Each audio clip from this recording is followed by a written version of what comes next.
Hello, আসসালামু আলাইকুম। আমি ফেরদৌস তিথি, স্কোরগান পিটি ট্রেইনার অ্যান্ড ফাউন্ডার। আশা করি আপনারা সবাই ভালো আছেন। আজকের এই ভিডিওটা হচ্ছে রিডিং সম্পর্কে।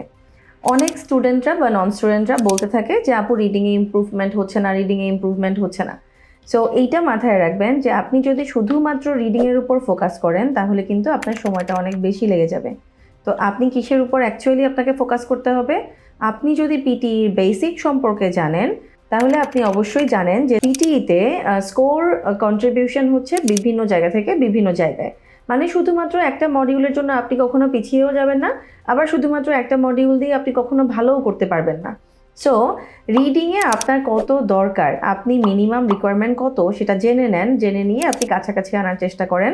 তবে আমি যেটা ম্যাক্সিমাম সময়ে দেখতে পাই, স্পিকিং, লিসেনিং এবং রাইটিংয়ে অনেক ল্যাকিংস থাকা সত্ত্বেও সবাই শুধুমাত্র রিডিংয়ে ফোকাস করতে থাকে। যেমন আজকে কয়েকজন স্টুডেন্টকে আমি দেখলাম যারা রিডিংয়ে হচ্ছে মোটামুটি ভালোই পাচ্ছিল, হয়তো বা 60 নিচে, বাট লিসেনিংয়ে অনেক কম পাওয়া সত্ত্বেও তারা বারবার রিডিংয়ে ফোকাস করতেছে। সো এটা কিন্তু আপনার প্রিপারেশনের জন্য হার্মফুল। রিডিং কখনো ওভারনাইট ইমপ্রুভমেন্ট হওয়ার মতো কিছু না, কখনোই হবে না। এটা ওভারনাইট কখনো হবে না, এটা ধৈর্য ধরে একটু ধীরে ধীরে করতে হবে। যার যেরকম ক্যাপাবিলিটিস সেরকম হবে। তবে লিসেনিং, স্পিকিং এবং রাইটিংয়ে অ্যাকচুয়ালি ওভারনাইট ইমপ্রুভমেন্ট করা সম্ভব।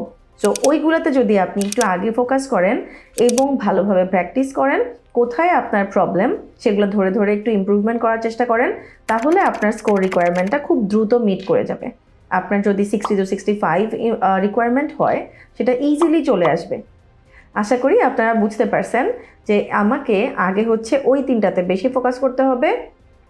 আমি যদি রিডিংয়ের কাছাকাছি থাকি তাহলে ওটা হয়ে যাবে, বাট আমি যদি 20-30 পেতে থাকি তাহলে আমাকে ওটার জন্য অনেক দিন ধরে একটু কষ্ট করে ইমপ্রুভমেন্ট আনতে হবে।